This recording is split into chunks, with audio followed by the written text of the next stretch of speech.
SPM தேர்வில் மிகச்சிறந்த தேர்ச்சி பெற்ற மாணவர்களுக்கான நேரடி மெட்ரிகுலேஷன் கல்வி வாய்ப்புக்கான நிபந்தனைகளை அரசாங்கம் மறு ஆய்வு செய்ய வேண்டும்.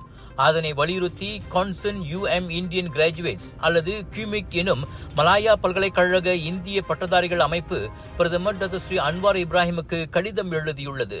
10 ஏக்களுக்கு மேல் பெற்ற மாணவர்களுக்கான இன வாரியாக பார்க்காமல் நேரடி மெட்ரிகுலேஷன் வாய்ப்பு கிடைக்கும் என்று தான் கடந்த ஆண்டு அறிவிக்கப்பட்டது. அந்நிபந்தனைகளில் தற்போது மாற்றம் செய்யப்பட்டுள்ளது. அதாவது குறைந்தது 10 பாடங்களில் ஏ பெற்றிருக்க வேண்டும். ஆனால் அந்த 10 ஏக்களும் A+ அல்லது A என மட்டுமே வகைப்படுத்தப்பட்டுள்ளது. உண்மையிலேயே மிகச்சிறந்த மாணவர்களுக்கு மட்டுமே இந்த நேரடி மெட்ரிகுலேஷன் வாய்ப்பு கிடைப்பதை உறுதி செய்யவே நிபந்தனைகள் மேம்படுத்தப்பட்டுள்ளதாக கல்வி அமைச்சின் மெட்ரிகுலேஷன் பிரிவு விளக்கியுள்ளது.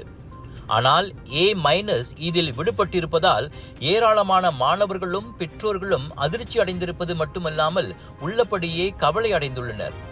எனவே இப்புதிய நிபந்தனையை மறுபரிசீலனை செய்து பழையபடி A+, A-3 மிகச்சிறந்த தேர்ச்சியாக வகைப்படுத்த வேண்டும் என கியூமிக் பிரதமரை கேட்டுக்கொண்டது. தவிர குறைந்தது 10 பாடங்களில் A தேர்ச்சி என நிர்ணயிக்கப்பட்டிருப்பதும் ஏற்புடையதாக இல்லை. காரணம் 10 பாடங்களை எடுத்தே ஆக வேண்டும் என்பது கட்டாயமல்ல. 9 பாடங்களை எடுத்தாலே போதுமானது.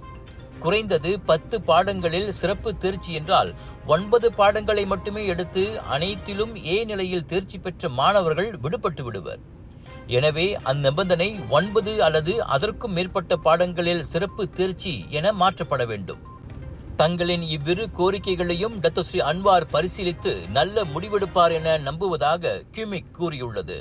டாக்டர் அப்பாராவ் சன்னாசையின் த ரப்பர் எஸ்டேட் பாய், பால்வெட்டியின் மகன், பல்கலைக்கழக விரிவுரையாளரான சுயசரிதை. இவரின் மகள் டாக்டர் நிஷாந்தி அப்பாராவ் கைவண்ணத்தில் உருவான டிவினிட்டி இன் டைவர்சிட்டி 108 இந்து தெய்வங்களின் சுருக்க கதை.